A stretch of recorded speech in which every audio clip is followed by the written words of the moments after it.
नमस्कार दोस्तों, मैं रिंकू विज्ञान आपका फिर से स्वागत करता हूं मेरे YouTube channel fine CNC programming class पे। तो पिछले वीडियो में जो दोस्तों हमने किया था वो रफ कटिंग का एग्जांपल हमने देखा था। तो आज हम देखने वाले हैं कि टेपर या फिर जो चैम्फर रहते हैं तो उस पर किस तरह से कोऑर्डिनेट कैलकुलेट करके हम उसका प्रोग्राम बना सकते हैं, वो हम चेक करते हैं। तो दोस्तों एक छोटी सी ड्रॉइंग जो है वो लेते हैं हम।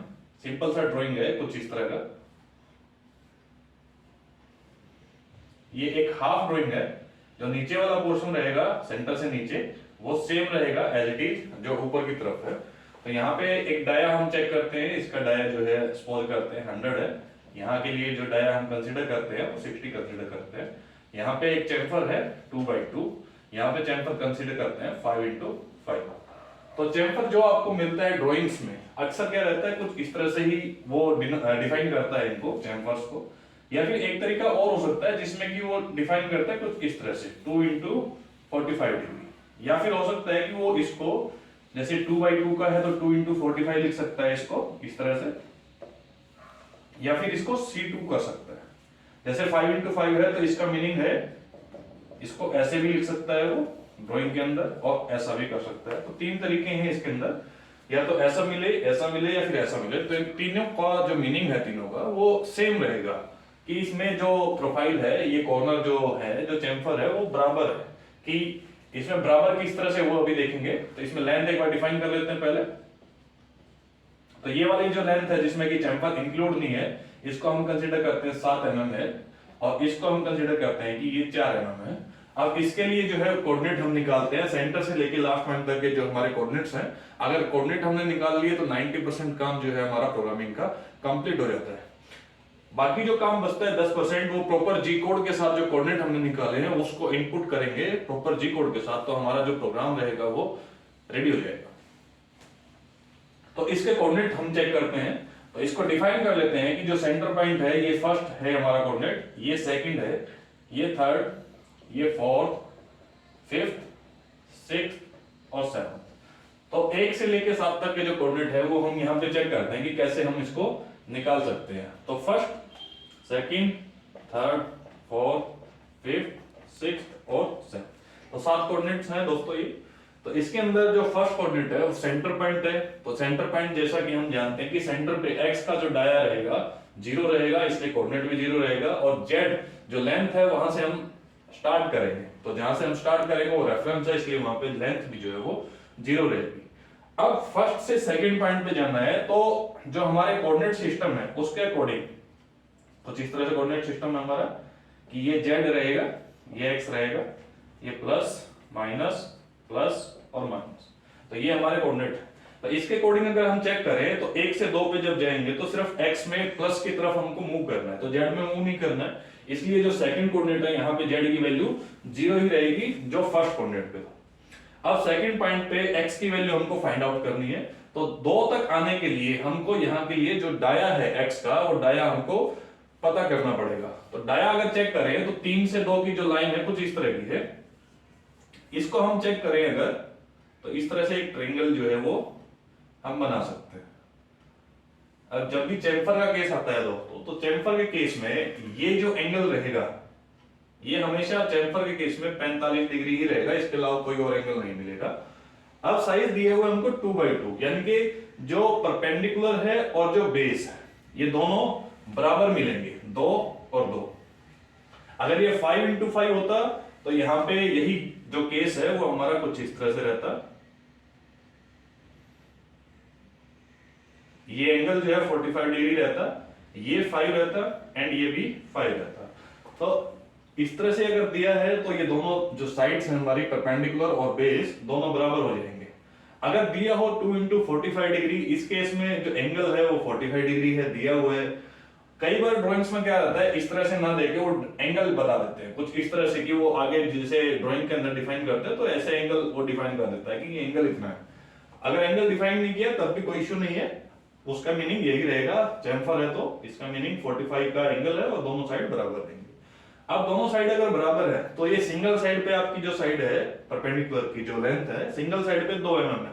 अगर सेंटर से नीचे देखें इस ड्राइंग को तो सेंटर से नीचे भी सेम है, इसलिए ये जो लेंथ है यहाँ पे 2 mm है जो परपेंडिकुलर की लेंथ है, और नीचे है वो भी सेम रहेगी।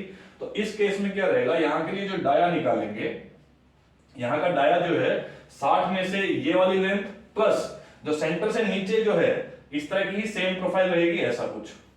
तो ये प्रोफाइल 2 और 2 ये दोनों को हम ऐड करेंगे, 2 और 2 4, और इस 60 में से माइनस कर देंगे। तो टोटल हमारे पास जो डाया है यहाँ के लिए, ये डाया आ जाएगा हमारे पास 56। अब डाया अगर आपके पास आ गया है इसके अंदर, तो कोऑर्डिनेट निकालना इजी है, क्योंकि कोऑर्डिनेट वही रहेगा जो x में डाया है। तो यहाँ पे 56.0 x के लिए कोऑर्डिनेट हो गया और z के लिए 0, जब हम फर्स्ट से सेकंड पे मूव कर रहे हैं। अब बात आती है 2 से 3 पे। 2 से 3 पे जाएंगे तो सेम केस है कि x के अंदर आपको x का डाया चेक करना है और z में लेंथ चेक करनी है। 2 से 3 पे जब जाएंगे तो x का डाया है 60, लेंथ जो है लेंथ चेक करें तो 2 mm, ये यहाँ पे इस तरह से ही है, तो लेंथ में 2 mm मूव करना है, तो z का कोऑर्डिनेट भी 2 हो जाएगा, बट ये माइनस डायरेक्शन की तरफ है, इसलिए ये कोऑर्डिनेट माइनस हो जाएगा। तो x का कोऑर्डिनेट भी हो गया और z का कोऑर्डिनेट भी हो गया।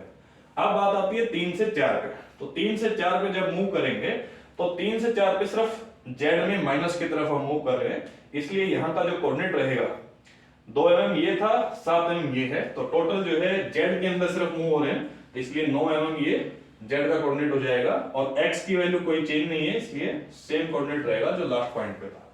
अब 4 से 5 पे जाएंगे तो इसी तरह से 4 से 5 पे यहाँ का कोऑर्डिनेट जैसे हमने 60 के अकॉर्डिंग निकाला था, यहाँ का कोऑर्डिनेट 100 के अकॉर्डिंग हम कैलकुलेट करेंगे। तो 100 पे अगर चेक करें तो 5 ये और 5 सेंटर से नीचे वाली लेंथ, ये 5 और 5 10 माइनस हो जाएगा, तो आपके पास x के लिए यहाँ का डाया जो रहेगा 90 आ जाएगा। अगर 90 डाया है यहाँ का तो x का कोऑर्डिनेट भी 90 रहेगा, और z में कोई चेंज नहीं है, इसलिए z सेम रहेगा। अब 5 से 6 पे जाएंगे, सेम है, दोनों कोऑर्डिनेट चेंज हो रहे हैं, इसलिए दोनों कोऑर्डिनेट यहाँ पे x में 100, क्योंकि 90 से 100 पे हम पहुंच गए हैं, और z के लिए 5 mm और तो 9 और 5 14 mm जो है वो इसका कोऑर्डिनेट हो जाएगा। और 6 से 7 पे जब मूव करेंगे तो सिर्फ z में मूव कर रहे हैं, x में कोई मूवमेंट हमारा नहीं है, इसलिए x सेम हो जाएगा छठे पॉइंट के अकॉर्डिंग। और z में अगर मूव करेंगे तो 4 mm और मूव करेंगे, 18 हो जाएगा। तो यहाँ पे जो कोऑर्डिनेट है हमारे x के और z के दोनों के हमने निकाले। अब ये जो कोऑर्डिनेट्स हैं वो हैं हमारे एब्सोल्यूट कोऑर्डिनेट्स। तो एब्सोल्यूट कोऑर्डिनेट है ये, इसको हम G90 कोड के साथ जो है प्रोग्राम में इनपुट करेंगे तो हमारा एब्सोल्यूट प्रोग्राम तैयार हो जाएगा। अब प्रोग्राम में इसको किस तरह से हम इनपुट करा सकते हैं, ये जो कोऑर्डिनेट्स हैं ये इजी हैं बहुत। जहां पे x का कोऑर्डिनेट की बात करते हैं वो x का डाया रहेगा, z का कोऑर्डिनेट की बात करते हैं तो टोटल लेंथ रहेगी, जो कि इसके रिस्पेक्ट में हमारा x का डाया भी इसी के रिस्पेक्ट में हम चेक कर रहे हैं कि x में कितना डाया रहेगा। अब ये जो कोऑर्डिनेट हमने निकाले इसके अकॉर्डिंग प्रोग्राम कैसे रहेगा, वो प्रोग्राम एक बार देखते हैं कैसा रहेगा।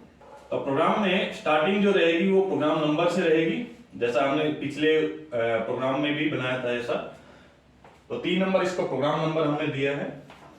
इसके साथ में सेफ्टी के लिए जो कोड थे G21, G90 और G95, ये एज ए सेफ्टी कोड हम इसको यूज कर सकते हैं mm इनपुट के लिए, एब्सोल्यूट के लिए और फीड mm पर रिवोल्यूशन के लिए। इसके बाद G28, U0, W0 ये रेफरेंस है, हम पहले इसको होम करेंगे।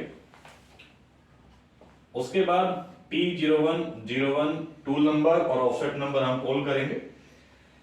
उसके बाद G92 S RPM जो कि मैक्सिमम इस प्रोग्राम में रहने वाले हैं, और G96 M03 ये कटिंग स्पीड रहेगा, यहाँ पे ये जो है कटिंग स्पीड रहेगा, और M07।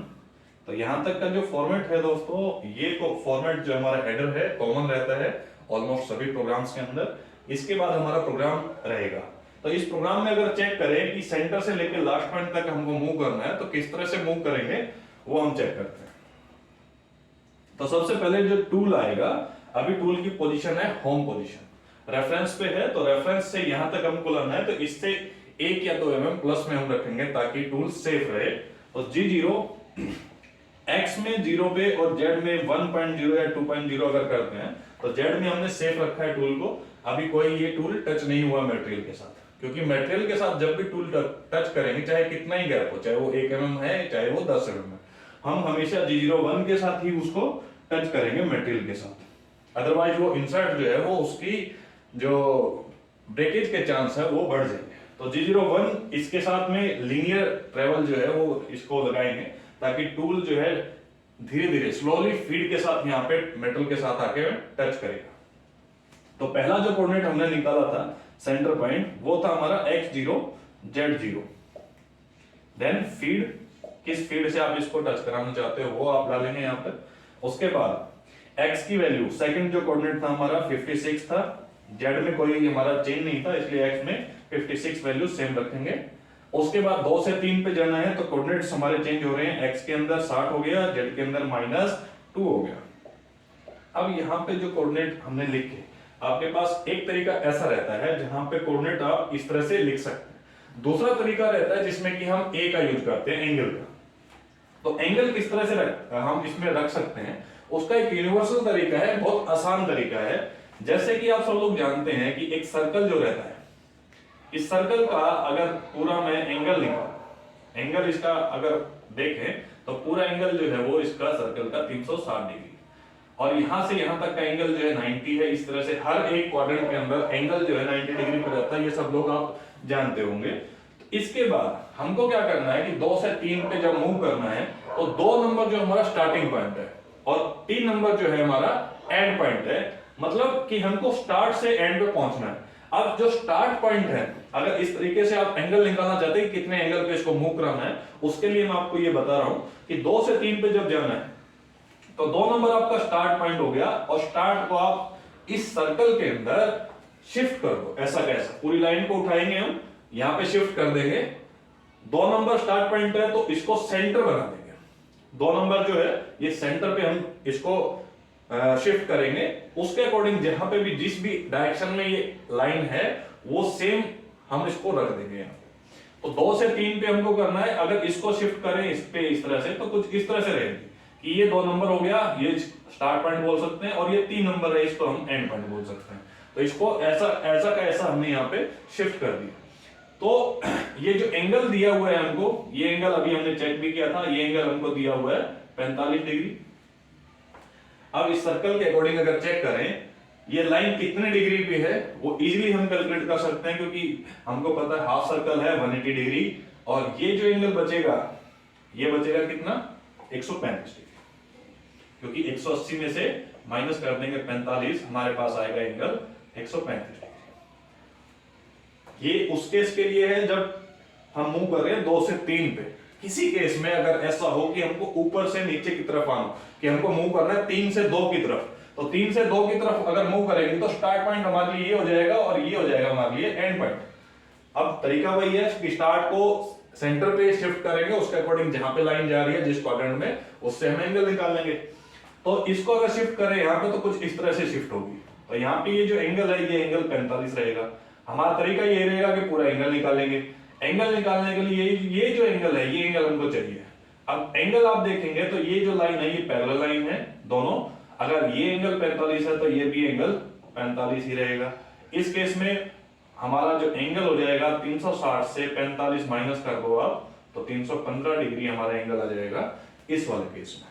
तो ये एंगल निकालने का तरीका है, आईडी हो या फिर ओडी हो, सिंपल काम करना है कि स्टार्ट और एंड चेक करना है। स्टार्ट को सेंटर पे शिफ्ट कर दो, जहां पे भी लाइन जा रही है जाने दीजिए, जिस भी क्वाड्रेंट में जा रही है जाने दीजिए। उसके बाद इस तरीके से आप जो है एंगल निकाल सकते हैं। अब इसको यहां प्रोग्राम में इनपुट कराना है हमको, इस एंगल को। हमारा जो एंगल आया था वो 135 आया था, इसको अगर इनपुट कराना है तो इसका सिंपल तरीका है कि x के साथ जो कोऑर्डिनेट है, जिस कोऑर्डिनेट पे पहुंचना है, जिस कोऑर्डिनेट पे पहुंचेंगे वो कोऑर्डिनेट x के साथ आएगा, और इसके साथ में एंगल लगा देंगे जो हमने अभी निकाला। ये सेकंड तरीका है। एक थर्ड और इसके अंदर तरीका है। थर्ड तरीका क्या रहता है कि z के साथ हम एंगल डालेंगे कि z में -2.0 और इसके साथ में एंगल लगा देंगे 135। तो ये 3 तरीके हैं, फर्स्ट, सेकंड, थर्ड। इन तीनों में से कोई एक ब्लॉक ही आपको यूज करना है, या तो x और z पूरे कोऑर्डिनेट ही हमने डाल दिया, या फिर एंगल डाला x के साथ या फिर z के साथ। 3 तरीके हैं, 3 में से कोई भी आप यूज कर सकते हैं। बट कभी भी ऐसा नहीं करना है कि x भी लिख दिया आपने, z भी लिख दिया और एंगल भी इसमें डाल दिया, मशीन कंफ्यूज हो जाएगी, मशीन अलार्म इसमें जनरेट कर देगी अगर तीनों इकट्ठे आए तो तो इसलिए अलग अलग रखना है, या तो एक्स जेड को रखेंगे या फिर एक्स और एंगल और जेड और एंगल, तो 3 तरीके से आप कर सकते हैं। अब इसके बाद 3 से 4 पे जाना है, सिर्फ जेड में मूव कर रहे हैं, तो जेड की वैल्यू हो गई माइनस में 9 जो कोऑर्डिनेट हमने निकाला था। 4 नंबर पे हम पहुंच गए। 4 से 5 पे जाना है, कोऑर्डिनेट हमने निकाला हुआ है, एक्स की वैल्यू हो गई 90, यहां पे पहुंच गए। इसके बाद 5 से 6 पे आपको मूव करना है। 5 से 6 पे मूव करने के लिए x का कोऑर्डिनेट है हमारे पास 100, z का कोऑर्डिनेट है हमारे पास 40। एक तरीका, दूसरा तरीका 100 और एंगल डाल लेंगे, इसमें भी एंगल 45 है इसलिए ये भी एंगल 135 हो जाएगा, वही सेम तरीके से हम इसको करेंगे। सेकंड, थर्ड तरीका, z में -14 तक जाना है और एंगल डाल देंगे 135। और ये 3 तरीके हैं, 3 में से कोई भी 5 से 6 तक जाने के लिए आप यूज कर सकते हैं। लास्ट है हमारा 7वां कोऑर्डिनेट, तो यहाँ पे सिर्फ z में मूव करना है, तो 4 mm और आगे चलेंगे तो -18 ये कोऑर्डिनेट हो गया। इसके बाद ये हमारा प्रोग्राम जो फिनिशिंग का वो कंप्लीट हो जाता है। सिर्फ हमको टूल को सेफ रखना है, तो U और W से हम इसको 2-2 mm पीछे हटा रहे हैं, आप 1 mm भी कर सकते हो, सेफ होना चाहिए ओनली, कंडीशन हमारी सिर्फ यही है। उसके बाद M05 M09 जो क्लोजिंग का फॉर्मेट रहता है वही हम इसमें यूज कर सकते हैं। G28 U0 W0 M30, ये हमारा एक प्रोग्राम कंप्लीट हो गया, जहां पे हम सिर्फ फिनिशिंग के लिए प्रोग्राम बनाया कि 1 से 7 तक जाना है, किस तरह से हम मूव कर सकते हैं, ए का यूज किस तरह से कर सकते हैं वो हमने इसमें चेक किया। तो ये जो प्रोग्राम रहा हमारा, ये प्रोग्राम सिर्फ हमारा एंगल के लिए है जहां पे एंगल 45 डिग्री है। सेकंड केस इसके अंदर आता है जिसमें कि एंगल 45 ना हो के कुछ और हो, तो उसमें किस तरह से हम कैलकुलेशंस कर सकते हैं वो देखते हैं। तो देखते हैं दोस्तों कि कैसे एंगल जो है 45 के अलावा कुछ और होता है तो किस तरह से हम उसको कैलकुलेट कर सकते हैं। कोऑर्डिनेट्स को हमको कैलकुलेट करना आना चाहिए, वो चेक करते हैं।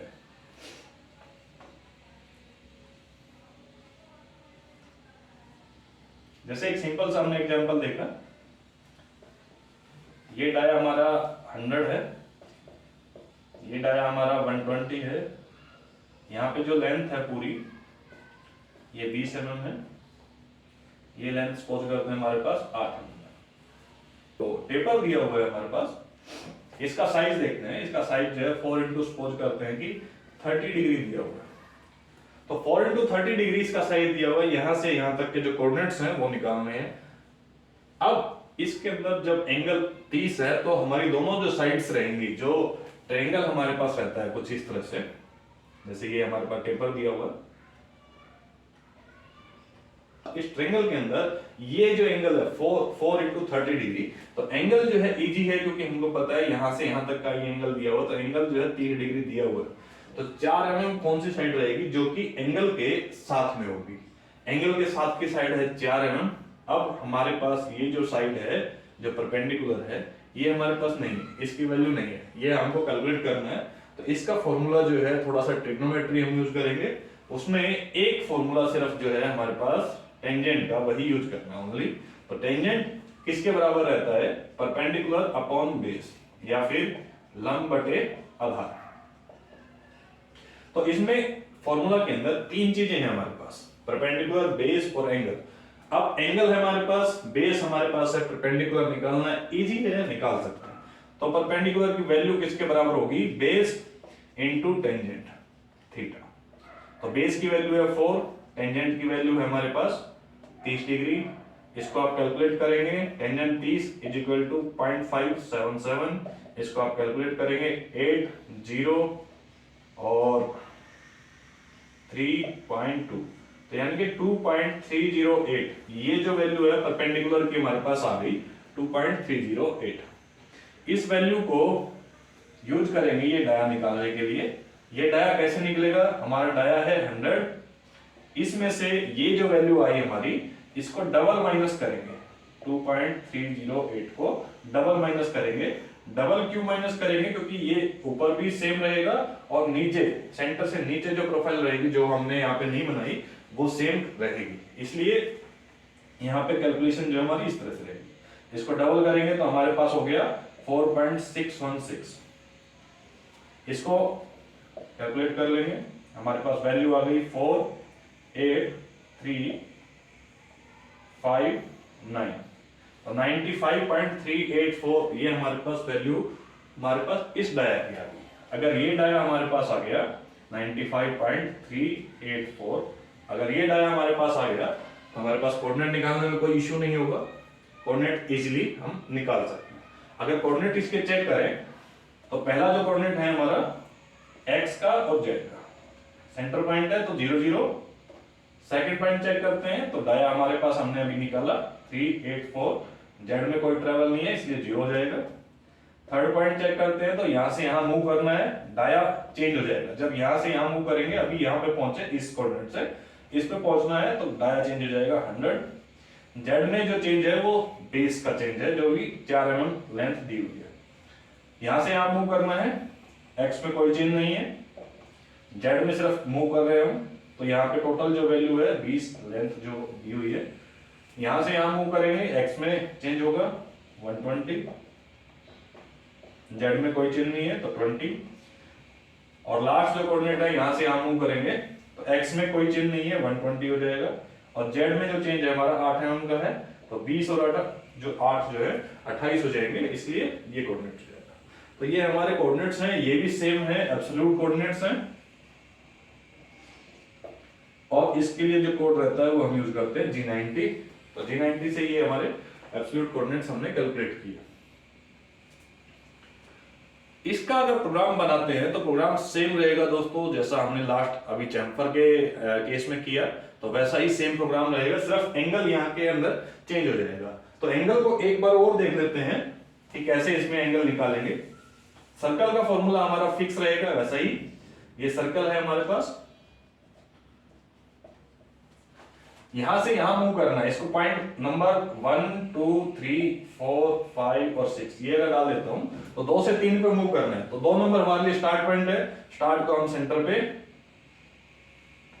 शिफ्ट करेंगे, 2 से 3 है इस डायरेक्शन में जा रहा है इसलिए इसी डायरेक्शन में मूव कराएंगे। यहाँ पे एंगल जो है वो दिया हुआ है 30 डिग्री का, एंगल ये 30 है तो ये एंगल जो है इजीली हम निकाल सकते हैं, ये एंगल हमारे पास 180 माइनस 30 150 एंगल आ जाएगा। तो एंगल जो है कहां पे यूज करेंगे, अगर इस प्रोग्राम के अंदर इसी से मैं प्रोग्राम बनाना चाहूं, हेडर जो रहेगा वो हेडर सेम रहेगा M07 तक जो अभी हमने चेक किया। अगर मैं प्रोग्राम बनाना चाहूं इसी से कोऑर्डिनेट से तो किस तरह से कर सकते हैं कि यहां तक जो हम आएंगे x में और z में, तो G01 के साथ ही आएंगे, x की वैल्यू z की वैल्यू और फीड आ जाएगी 0.1। अब इससे पहले वाला कोऑर्डिनेट अगर चेक करें तो G0 x में 0 पे और z में 2.0 पे, यानी कि 2 mm या 1 mm जो भी आपको सेफ लगता है वहां पे आप इसको रख सकते हैं।